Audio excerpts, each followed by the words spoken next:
আপনার হেডফোনটা কানে লাগিয়ে নিন আর একটু শান্ত পরিবেশে বসুন। আজ আমি আপনাদের এমন এক গল্প শোনাব যা আমার জীবনের সবচেয়ে লুকানো অধ্যায়, যা সমাজের চোখে ঘোর অপরাধ আর আমার মনের গভীরতম কোণে এক মিষ্টি বিষের মতো লুকিয়ে আছে। হয়তো ভাবছেন কেন আমি এই কথাগুলো বলছি। কারণ কিছু গল্প কেবল ডায়েরির পাতায় বন্দি রাখার জন্য নয়, বরং মানুষের ভেতরের গোপন কক্ষপথগুলো উন্মোচন করার জন্য। এমন কিছু সম্পর্ক থাকে যা সমাজ মেনে নেয় না, কিন্তু মন তাকেই আঁকড়ে ধরে।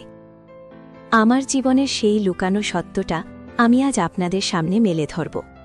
হয়তো অনেকে আমায় ভুল বুঝবেন, ঘৃণা করবেন, কিন্তু আমি জানি এমন হাজারো লুকানো গল্প আমাদের আশেপাশেই রয়েছে।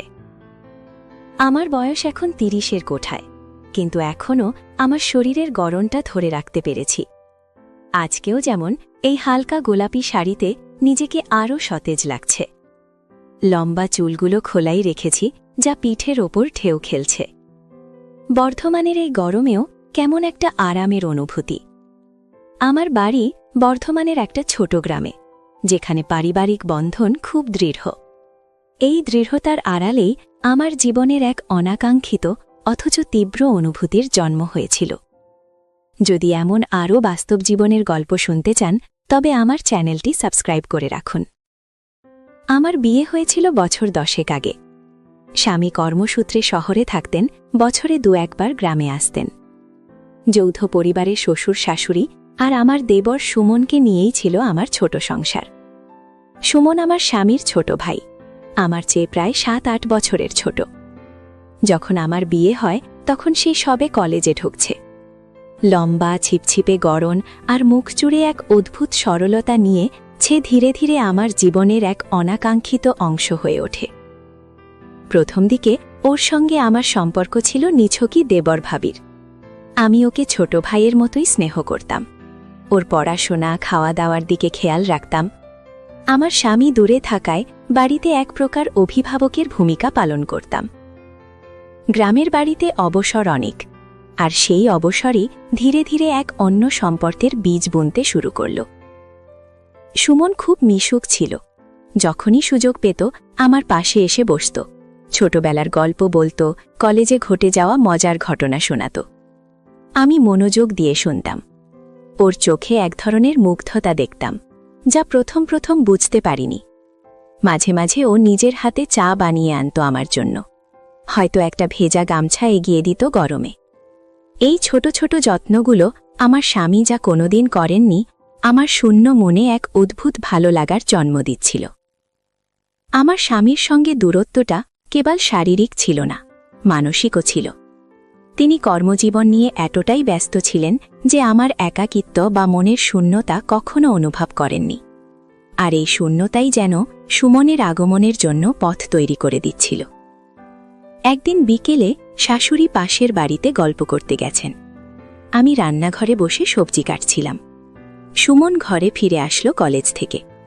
ঘামে ভেজা শরীর, কপালে লেপ্টে থাকা চুল। আমি বললাম, যা চান করে আয়, চা করে দিচ্ছি। সে এক অদ্ভুত হাসিতে আমার দিকে তাকালো। ভাবি, আজ শরীরটা খুব ক্লান্ত লাগছে, তুমি একটু মাথায় হাত বুলিয়ে দেবে? আমি হেসে বললাম, ধ্যাত, এসব কি বলছিস? কিন্তু ওর চোখে এমন একটা আকুতি ছিল যে আমি না বলতে পারলাম না। ও রান্নাঘরের মেঝেতেই পা ছড়িয়ে বসে পড়ল। আমি ধীরে ধীরে ওর কপালে চুলে হাত বোলাতে শুরু করলাম। ওর চোখ বুজে আসলো। ওর ভেজা চুলের সোদা গন্ধ আর ওর শরীরের উষ্ণতা কেমন যেন একটা অজানা শিহরণ তৈরি করছিল আমার ভেতরে। সেদিনের পর থেকে এই ছোট ছোট স্পর্শ, এই কাছাকাছি আসাটা যেন স্বাভাবিক হয়ে গেল। কখনো রান্নাঘরে, কখনো বারান্দায়, কখনো রাতে আমার ঘরে কাজের অজুহাতে এসে সে আমার পাশে বসে থাকত। আমি যখন সেলাই করতাম, ও আমার হাত থেকে সুতো নিয়ে নিজের হাতে বোতাম লাগানোর চেষ্টা করত, আর ভুল করলে আমি ওর হাত ধরে শিখিয়ে দিতাম। এই অজুহাতেই আমাদের মধ্যে এক অদৃশ্য দেওয়াল ভেঙে যাচ্ছিল। একবার আমি অসুস্থ হয়েছিলাম, জ্বর আর শরীর ম্যাচ ম্যাচ করছিল। সুমন সেদিন আমার পাশে ছায়ার মতো ছিল। ওষুধ এনে দেওয়া, কপালে জলপট্টি দেওয়া, সব কাজ সে নিপুণভাবে করছিল। রাতে যখন সবাই ঘুমিয়ে পড়ত, ও এসে চুপচাপ আমার পাশে বসত। ওর চোখে সেদিন গভীর উদ্বেগ দেখেছিলাম। আমি ঘুমের ঘোরে ওর হাতটা ধরেছিলাম, আর সেও নিঃশব্দে আমার হাত আঁকড়ে ধরেছিল। সেদিনের সেই স্পর্শটা কেবল সান্ত্বনা ছিল না, তাতে এক অব্যক্ত আবেগ মিশেছিল। ধীরে ধীরে আমাদের চোখ কথা বলতে শুরু করলো। ওর চাহনিতে আমি এক ধরনের অধিকার বোধ দেখতে পেতাম, আর আমার চোখও হয়তো সেই অধিকার বোধকে প্রশ্রয় দিচ্ছিল। সমাজ, সংসার, স্বামী সবকিছু ছাপিয়ে আমার মন সুমনের দিকে ঝুঁকছিল। আমার মন জানত এটা ভুল, ঘোর অন্যায়, কিন্তু মনের বাঁধ ভেঙে যখন নদীর স্রোত বইতে শুরু করে তখন তাকে ঠেকানো কঠিন হয়ে যায়। একদিন গভীর রাতে আমি বারান্দায় বসেছিলাম। সেদিন আমার স্বামীর সঙ্গে ফোনে কথা কাটাকাটি হয়েছিল। মনটা খুব খারাপ ছিল। সুমন আমার পাশেই এসে বসল। কোনো কথা না বলে শুধু আমার কাঁধে হাত রাখল। আমি ফুঁপিয়ে কেঁদে উঠলাম। ও আমায় নিজের বুকের কাছে টেনে নিল। ওর বুকের উষ্ণতা, ওর হাতের আলতো ছোঁয়া আমার সমস্ত কষ্ট যেন মুহূর্তে ভুলিয়ে দিচ্ছিল। সেদিনের সেই ঘনিষ্ঠতা, সেই আবেগ আমাকে এক নতুন পৃথিবীতে নিয়ে গিয়েছিল। আমরা দুজনেই চুপ করেছিলাম অনেকক্ষণ। ওর নিঃশ্বাস আমার কানের কাছে ভারী হয়ে উঠছিল। আমার শরীরও কাঁপছিল অজানা এক আবেগে। আমি ওর কপালে হাত দিয়ে ওর চুলগুলো সরিয়ে দিলাম। ও ধীরে ধীরে আমার ঠোঁটের কাছে নিজের ঠোঁট নিয়ে এলো। একটা দীর্ঘ চুম্বন, যা আমাদের দুজনের গোপন সম্পর্ককে আরও গভীরে নিয়ে গেল। সেদিন আমাদের কোনো কথা হয়নি, কিন্তু আমাদের শরীর আর মন একে অপরের সঙ্গে এক নতুন ভাষায় কথা বলেছিল। সেই রাতের পর থেকে আমাদের সম্পর্ক আরও গাঢ় হয়ে উঠল। আমরা দুজনেই জানতাম এটা ভুল, কিন্তু এই ভুলটাকেই যেন আমরা সঠিক বলে মেনে নিয়েছিলাম। দিনের বেলায় আমাদের আচরণ স্বাভাবিকই থাকত, কিন্তু রাতের আধারে যখন পুরো গ্রাম শান্ত হয়ে যেত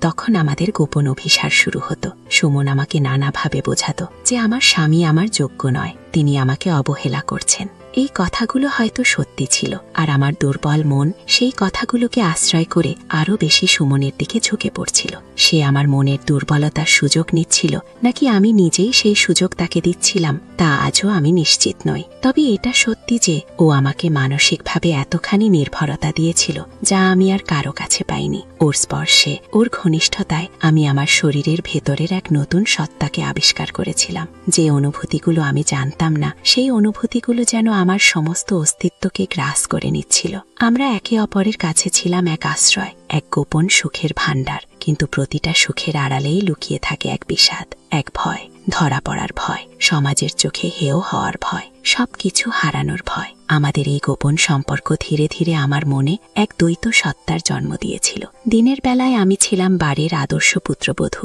আর রাতে আমি ছিলাম সুমনের প্রেমিকা। এই দুটো সত্তার মধ্যে দিয়ে আমার মন প্রতিনিয়ত দুলছিল। কখনো অপরাধ বোধ আমাকে কুরে কুরে খেত, আবার কখনো সুমনের সান্নিধ্যের নেশা আমাকে সব ভুলিয়ে দিত। একদিন শাশুড়ি রাতে আমার ঘরে আসছিলেন জলের জন্য। আমরা তখন কাছাকাছি ছিলাম। শাশুড়ির পায়ের শব্দ শুনে সুমন এক লাফে বিছানার নিচে লুকিয়ে পড়ল। আমার বুক ধরফর করছিল। আমি দ্রুত নিজেকে সামলে নিলাম। শাশুড়ি ঘরে ঢুকেই জিজ্ঞেস করলেন, অনু, জল আছে রে? আমি কাপা হাতে তাকে জল দিলাম। তিনি চলে যেতেই আমি স্বস্তির নিঃশ্বাস ফেললাম। সুমনের দিকে তাকাতেই দেখি ওর মুখ ফ্যাকাশে হয়ে গেছে। সেদিন থেকে আমাদের ভয় আরও বেড়ে গেল। সুমনও অস্থির হয়ে উঠল। সে চাইছিল আমি যেন আমার স্বামীকে ডিভোর্স দিই, যাতে আমরা একসঙ্গে থাকতে পারি। কিন্তু সমাজের ভয়, আমার শ্বশুর শাশুড়ির কথা ভেবে আমি কোনো সিদ্ধান্ত নিতে পারছিলাম না। সুমন একসময় এই সম্পর্ককে অন্যভাবে ব্যবহার করতে শুরু করল।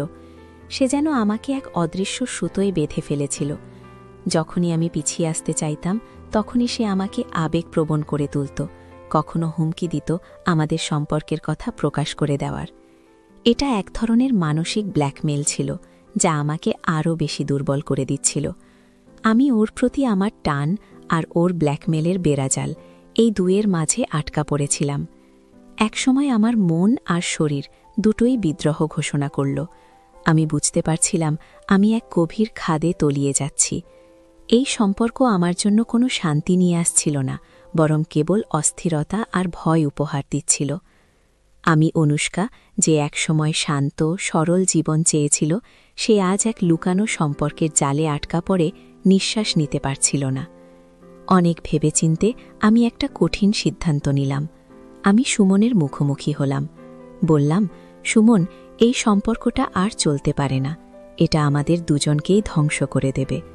সে আমার হাত ধরে আকুতি জানালো, ভাবি, তুমি আমাকে ছেড়ে যেও না, আমি তোমায় ভালোবাসি। কিন্তু আমি স্থির ছিলাম। আমি ওকে বোঝাতে চেষ্টা করলাম যে এই ভালোবাসার কোনো ভবিষ্যৎ নেই, আর এই গোপন সম্পর্ক আমাদের পরিবার এবং আমাদের দুজনের জীবনকে বিষিয়ে তুলছে।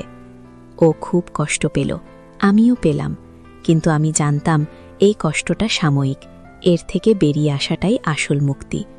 সেদিন রাতেই আমি সিদ্ধান্ত নিলাম, আমি শহর থেকে আমার স্বামীকে গ্রামে আসার অনুরোধ করব, আর তারপর আমি নিজেই তার সঙ্গে শহরে চলে যাব। একটি নতুন জীবন শুরু করব, যেখানে এই লুকানো অধ্যায়ের কোনো স্থান থাকবে না। হয়তো ভুল করেছি, অনেক বড় ভুল, কিন্তু সেই ভুল থেকে শিক্ষা নিয়ে নিজেকে শুধরে নেওয়ার সুযোগটা অন্তত আছে। মনে রাখতে হবে, আবেগ আর বাস্তবতার সীমারেখা মাঝে মাঝে মুছে গেলেও সমাজের তৈরি করা কিছু নিয়ম আমাদের শান্তিময় জীবনের জন্য জরুরি। সেই নিয়ম ভাঙলে হয়তো সাময়িক সুখ মেলে, কিন্তু দীর্ঘস্থায়ী যন্ত্রণা থেকে মুক্তি পাওয়া কঠিন হয়ে যায়। আমাদের জীবনের প্রতিটি পদক্ষেপে সংযম আর বিবেক জাগ্রত রাখাটা ভীষণ দরকার, কারণ কিছু সম্পর্ক এমন এক বিষাক্ত ফল নিয়ে আসে যা একবার খেলে জীবনের শান্তি চিরতরে হারিয়ে যায়।